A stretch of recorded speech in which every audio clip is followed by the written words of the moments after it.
وہ 4 لگ رہا تھا وہ۔ کنان واپس اسلام آباد جا رہا تھا۔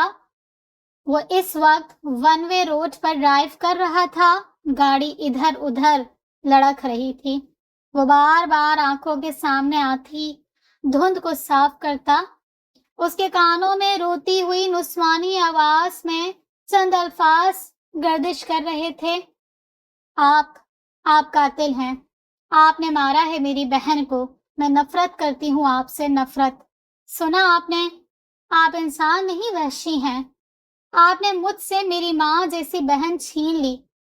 میں کبھی معاف نہیں کروں گی آپ کو، کبھی بھی نہیں۔ یہ الفاظ اسے باہر سے گزرتی گاڑیوں کے ہارن بھی سننے نہیں دے رہے تھے۔ اس سے پہلے کہ ایکسیڈنٹ ہوتا، کنان کا ڈیش بورڈ پر پڑا سیل بجا، جو اسے ہوش کی دنیا میں کھینچ لایا۔ جلدی سے بریک پر پاؤں رکھا، گاڑی چڑ کی آواز کے ساتھ رکی۔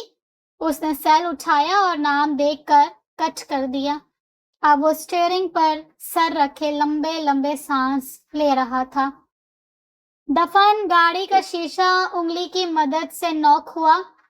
کنان نے شیشہ نیچے کیا اور سوالیہ نظروں سے سامنے موجود اجنبی آدمی کو دیکھا۔ Are you okay mister? ہوش میں ہیں جو اس طرح گاڑی چلا رہے ہیں، وہ بھی ون وے روڈ پر؟ کیا ڈرنک کر رکھی ہے؟ اس اجنبی نے کنان کی حالت اور گہری لال آنکھوں پر چوٹ کی۔ کنان نے غصے سے گھوری دی اور بنا جواب دیے شیشہ اوپر کر کے گاڑی سٹارٹ کی، اور یہ جا وہ جا۔ پیچھے رہ جانے والے اجنبی نے اس انداز میں کندھے اچکائے کہ جیسے کہہ رہا ہو، مرو میری طرف سے۔ دریا سارا نے اسے ہلایا۔ وہ پھر سے مراقبے میں تھی۔ کیا ہوا؟ وہ چونکی۔ کیا مسئلہ ہے تمہارے ساتھ؟ میں نوٹ کر چکی ہوں تم یوں ہی بیٹھے بیٹھے کھو جاتی ہو یار، اس لیے جھوٹ مت بولنا، اور جو بھی ایشو ہے شیئر کرو، سمجھی؟ سارا نے دھمکی آمیز انداز میں پوچھا۔ کوئی ایشو نہیں ہے، ہوتا تو ضرور شیئر کرتی، تمہارا وہم ہے بس۔ میں ٹھیک ہوں، تم کہتی ہو تو مان لیتی ہوں، مگر کچھ تو ہے۔ وہ مشکوک ہوئی۔ مجھے بابا کی یاد آ رہی تھی بس، اور کچھ نہیں۔ وہ افسردہ ہوئی۔ سارا اس کے پاس آ کر بیٹھی۔ تم افسردہ مت ہو دریا، ہم سب کو ایک نہ ایک دن جانا ہے، ہم ہیں نا تمہارے ساتھ۔ سارا نے دریا کا ہاتھ پکڑ کر اپنے ساتھ کا یقین دلایا۔ میں جانتی ہوں، بس پہلے ماریا چلی گئی اور پھر بابا بھی۔ میں بالکل تنہا ہو چکی ہوں سارا، پتہ نہیں میں کیوں زندہ ہوں اکیلی۔ دریا رونے لگی۔ کم آن دریا، دیکھو اس طرح کرو گی تو میں بھی رو دوں گی۔ پلیز دریا، چپ ہو جاؤ۔ سارا نے اس کے آنسو پوچھے۔ تمہاری اسٹیپ مدر تمہارے ساتھ ہی رہتی ہے نا دریا؟ چند منٹ بعد سارا نے پوچھا۔ ہاں، مگر میری ان سے کوئی انڈرسٹینڈنگ نہیں ہے، نہ بابا کے ہوتے تھی اور نہ ہی اب ہے۔ ویسے بھی وہ ایک بزنس وومن ہے، باہر زیادہ اور گھر پر کم ہوتی ہیں، ان کا ہونا نہ ہونا برابر ہے۔ دریا نے تفصیلی جواب دیا۔ اچھا تم موڈ ٹھیک کرو اور چلو کافی پینے چلتے ہیں۔ سارا نے اس کے موڈ کو ٹھیک کرنے کے لیے اپنے ساتھ باہر گھسیٹا۔ ڈیش بورڈ پر پڑا موبائل ایک بار پھر سے بجا۔ What the hell with this یار! وہ غصے سے چلایا اور نمبر دیکھ کر اوکے کیا۔ کیا تکلیف ہے تجھے؟ جب میں کال پک نہیں کر رہا تو اس کا مطلب بزی ہوں، پھر کیوں مرچیں لڑ رہی ہیں تجھے؟ کنان نے اپنا غصہ اس بیچارے پر اونڈیلا۔ اوہ یار بات سن۔ مجھے کوئی بات نہیں سنی، ڈرائیو کر رہا ہوں، گھر جا کر کال بیک کرتا ہوں، بائے۔ دوسری طرف سے اوئے ہوئے سن یار کی آواز آتی رہ گئی۔ کیا چیز ہے یہ کمینہ! ارحم نے فون کو گھورا جیسے وہ کنان ہو۔ دریا اپنے روم میں بیٹھی اسائنمنٹ بنا رہی تھی۔ 2 دن پہلے ہی ان کا ٹرپ واپس آیا تھا۔ دھاڑ سے دروازہ کھلا۔ دریا نے دروازے کی جانب دیکھا اور آزر کو دیکھ کر دوپٹہ سیٹ کرتی جلدی سے کھڑی ہوئی۔ تم؟ کیوں؟ کسی اور کا انتظار تھا کیا؟ بے باکی سے مسکرا کر کہا گیا۔ شٹ اپ، وہ چلائی۔ یو شٹ اپ، وہ اس سے بھی اونچی آواز میں بولا۔ کیوں آئے ہو میرے روم میں؟ نکلو یہاں سے۔ دریا غصے سے بولی۔ او کم آن ڈیئر بلبل، تمہیں بھی غصہ آتا ہے؟ ہاؤ امیزنگ نا۔ آذر ٹانگ پہ ٹانگ چڑھا کر پھیلتے ہوئے صوفے پر بیٹھا۔ میں نے کہا نکلو یہاں سے، سنائی نہیں دیا تمہیں؟ دریا کا بس نہیں چل رہا تھا کہ اسے اٹھا کر باہر پھینک دے۔ بس بس میری جان، حوصلہ، اس نے مذاق اڑایا۔ میں بھی آوازیں دے کر سب ملازموں کو بلواؤں گی۔ اچھا، وہ استہزائیہ ہنسا۔ جانے من، یہ جو ملازم طبقہ ہوتا ہے نا، یہ پیسوں کا پجاری ہے، اس لیے یہ بھی کر کے دیکھ لو۔ وہ بے باک نظروں سے دیکھتا ہوا بولا۔ تم جاؤ یہاں سے عاذر، تم جس مقصد سے آتے ہو میں مر کر بھی تمہارا مقصد پورا نہیں ہونے دوں گی، سنا تم نے؟ دریا نے انگلی اٹھا کر وارننگ دی۔ واہ بھائی واہ، مان گئے، میری بلبل تو چہکنے بھی لگی ہے۔ آنکھ ماری گئی۔ دریا نے نظریں ہٹائیں اس بھیڑیے سے۔ ڈر لگ رہا ہے سویٹی؟ پوچھ کر اس کی جانب بڑھا۔ عاذر کو اسے ڈرانے میں مزہ آ رہا تھا۔ دیکھو آگے مت آؤ، ورنہ میں یہ گلدان تمہارے سر پر توڑوں گی۔ دریا نے پاس پڑے گلدان پر گرفت کی۔ ڈرو مت جان، میں تمہیں خود سے ڈرتے نہیں دیکھ سکتا۔ عاذر نے ڈرنے والی ایکٹنگ کی اور منہ پھاڑ کر ہنسنے لگا۔ تم کس قدر گھٹیا ہو، تمہاری ماں۔ بس آگے ایک لفظ نہیں، میں تمہیں ڈھیل دے رہا ہوں، تم سر پر آ رہی ہو۔ 2 دن، بس 2 دن، تیسری رات اگر تم نے کمرے کا لاک لگایا تو پھر۔ وہ مکرو مسکراہٹ ہنسا اور آنکھ مارتا دھمکی دیتا کمرے سے نکل گیا۔ پیچھے دریا اپنی بے بسی پر روتے ہوئے سوچنے لگی کہ کیسے اس شیطان سے چھٹکارا حاصل کرے۔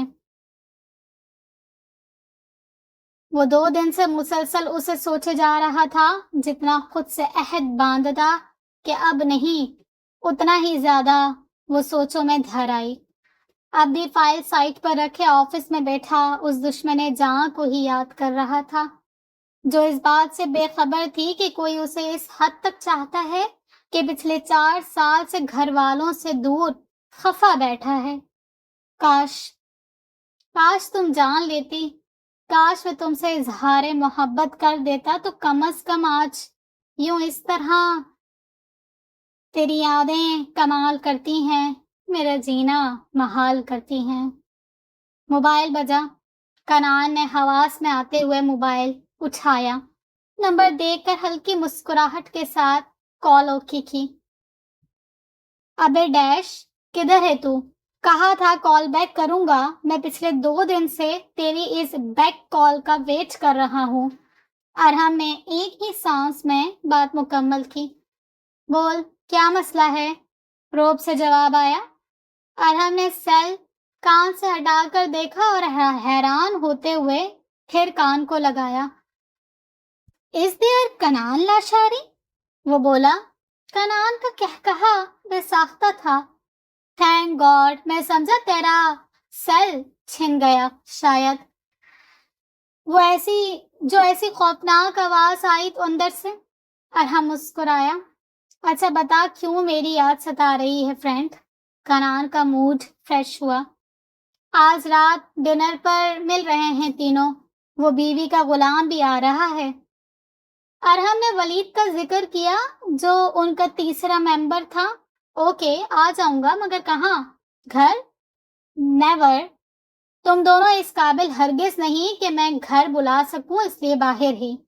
اس نے کنان کو لتاڑا اور جگہ بتا کر فون بند کر دیا۔ کنان مسکراتا ہوا واپس فائل میں مصروف ہو گیا۔ کنان لاشاری فیملی کا تیسرا سپوت تھا۔ کمال لاشاری کے 3 بیٹے اور 1 بیٹی تھی۔ وہ ایبٹ آباد کے رہائشی تھے، بڑی جائیداد کے اکلوتے وارث، بڑے سے لیڈر بزنس مین، بزنس کے مالک۔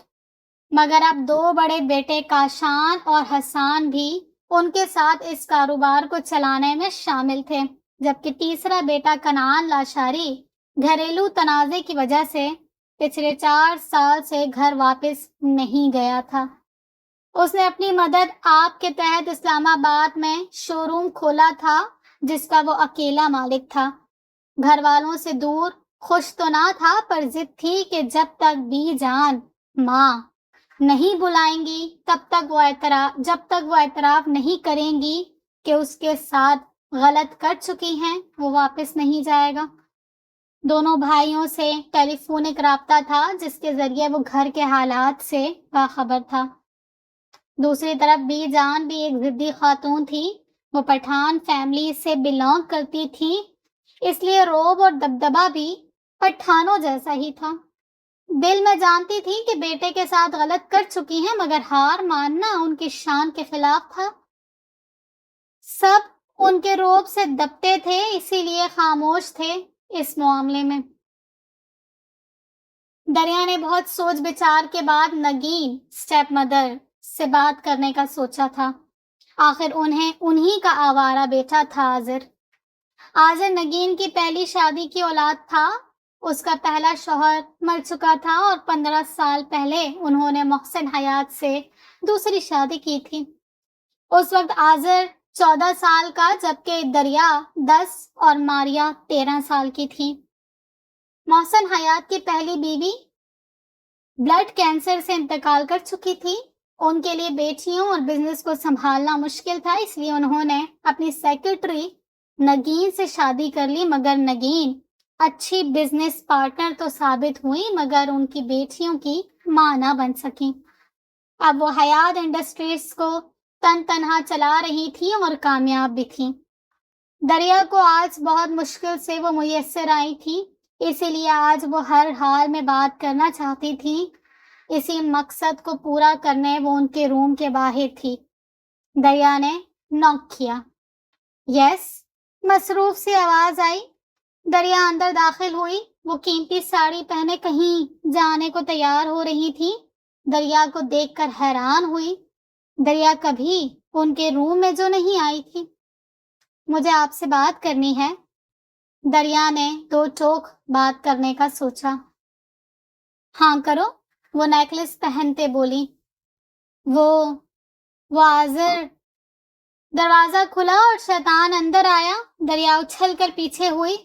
ہائے موم، ماں کے گلے لگ کر مصنوعی پیار جھاڑا۔ Hi dear son, how are you? وہ بھی مسکرا کر بولی۔ کہیں جا رہی ہیں آپ؟ ہاں، مسز افتخار کے ہاں ڈنر پارٹی ہے وہیں، تم بھی چلو، اچھا رہے گا۔ نو موم، آپ جائیں، میرا دل نہیں۔ اس نے دریا کو گہری نظروں سے دیکھ کر کہا۔ دریا جلدی سے باہر کی جانب بڑھی۔ اس بیچاری کی بات بیچ میں ہی رہ گئی تھی۔ او دریا، تم کوئی بات کرنے آئی تھی نا؟ نگین نے اسے جاتے دیکھ کر کہا۔ نہیں، آپ جائیں، میں پھر کر لوں گی۔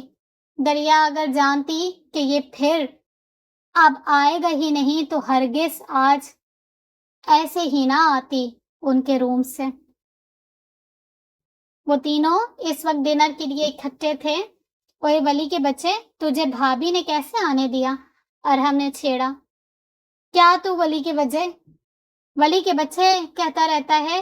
ابے بھائی، میرا کوئی بچہ نہیں، ولی چھڑا، کیونکہ ارحم ہمیشہ ساس ولی کے بچے کہہ کر مخاطب کرتا تھا۔ کم آن یار، بیوی آ گئی ہے، بچے بھی انشاءاللہ جلدی آ جائیں گے۔ ارحم نے آنکھ دبائی۔ ولید جھینپ کر مسکرا دیا۔ او کنان، دیکھ یار، یہ ولی کا بچہ لڑکیوں کی طرح شرما رہا ہے۔ ہاں ہاں ہاں، ارحم کا کہا بلند ہوا۔ کنان مسکرایا، جبکہ ولید نے ارحم کو کس کے مکہ جڑا۔ ابے جان لے گا کیا؟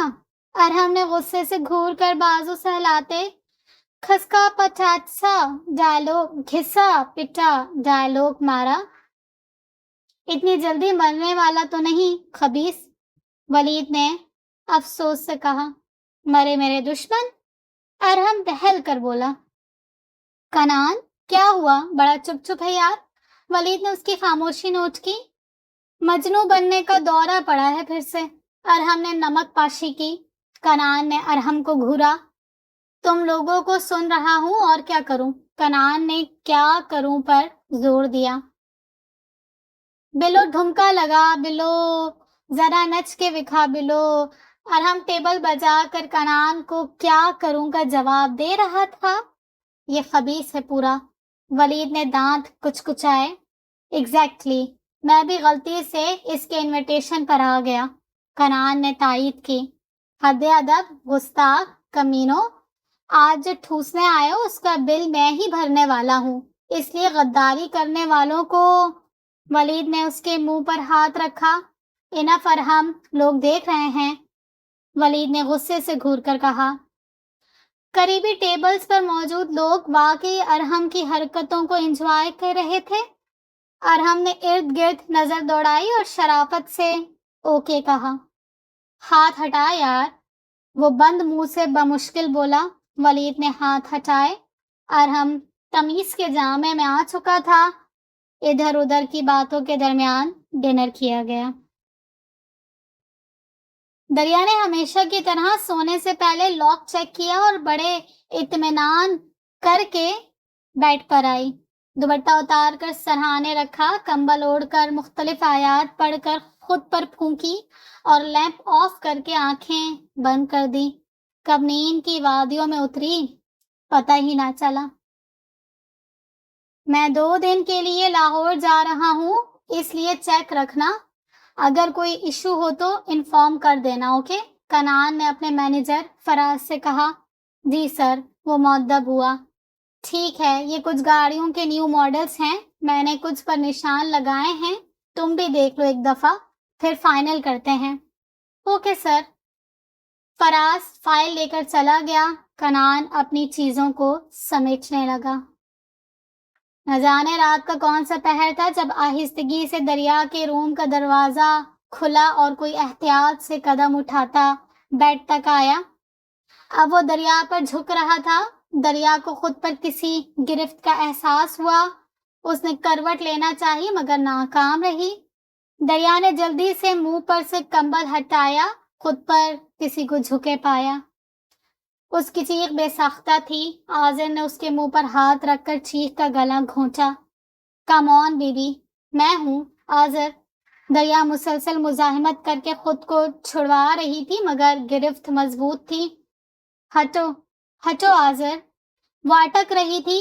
آذر نے منہ پر سے ہاتھ ہٹائے۔ بولو جانے من، کیا کہنا ہے؟ ویسے آج کی رات تو صرف جذبات کو بولنے دیتے ہیں، باتیں تو پھر بھی۔ دریا نے اس کی بات کرنے کا فائدہ اٹھا کر اس کے بازو پر دانت گاڑے جو دریا کے گرد کر رکھا تھا۔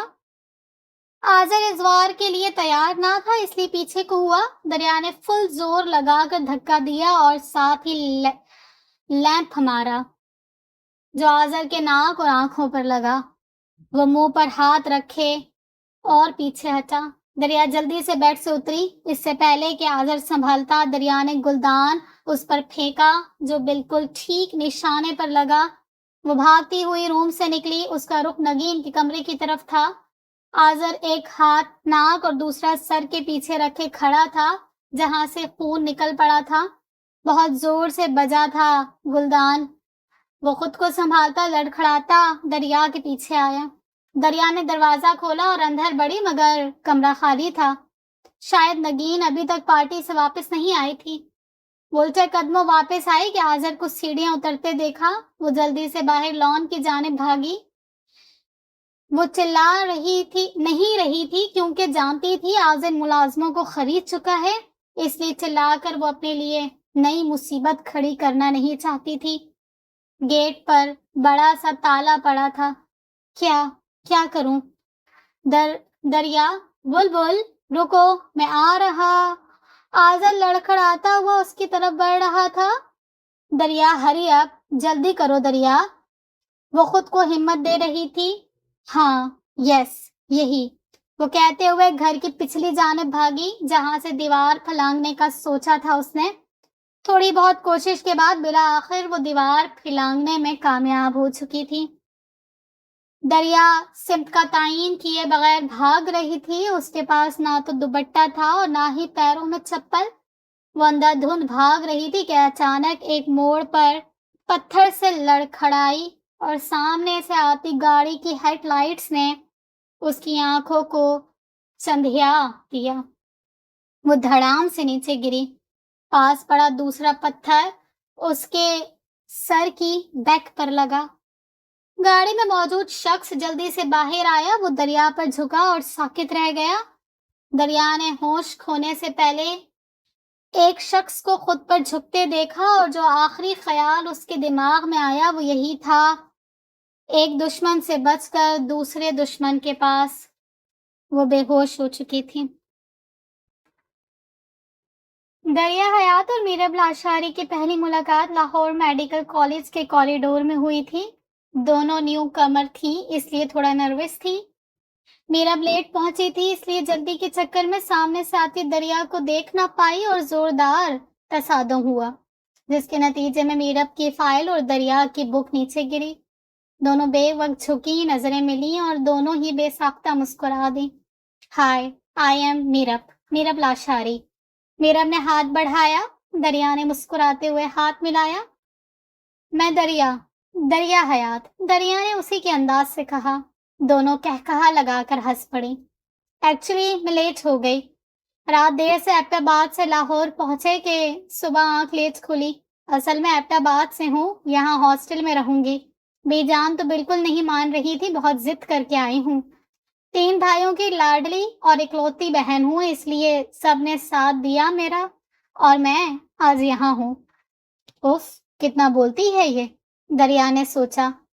اچھا اب تم بتاؤ اپنے بارے میں۔ کیا؟ دریا ہونک بنی۔ یہی جو میں نے بتایا ہے، میرب نے تسلی سے کہا۔ میں لاہور سے ہی ہوں اور میری سسٹر کو بہت شوق ہے مجھے ڈاکٹر بنانے کا، اس لیے میں آج یہاں ہوں، دریا نے مختصر سے بتایا۔ او اچھا، میرب مسکرائی۔ تو پھر فرینڈس؟ میرب کو اب یاد آیا تھا دوستی کا۔ دریا نے اس کی طرف دیکھا مگر ہاتھ نہیں بڑھایا۔ کیا ہوا؟ میرب حیران ہوئی۔ نہیں، ایکچولی میں فرینڈ شپ نہیں کرتی، میری بہن ہی میری فرینڈ ہے، مجھے باہر دوست بنانے کی ضرورت ہی پیش نہیں آئی، وہ معصومیت سے بولی۔ میرب اس کی معصومیت پر مسکرائی۔ اچھا ٹھیک ہے، تم نہ کرو فرینڈ شپ، میں کر لیتی ہوں۔ میرب نے زبردستی اس کا ہاتھ تھاما۔ فرینڈس، وہ مسکرائی۔ دریا بھی مسکرا دی۔ Okay friends. آج دریا کالج نہیں آئی تھی، ماریا کی طبیعت ٹھیک نہیں تھی، اس لیے میرب نے بہت مشکل سے کالج میں دن گزارا تھا۔ واپس آ کر دریا کو فون کھڑکا دیا۔ کیوں نہیں آئی تم؟ اور ایک کال کرنا بھی ضروری نہیں سمجھا؟ میرب خفا ہوئی۔ سوری یار، بس وہ ماریا کی طبیعت ٹھیک نہیں تھی اس لیے۔ کیا ہوا ماریا کو؟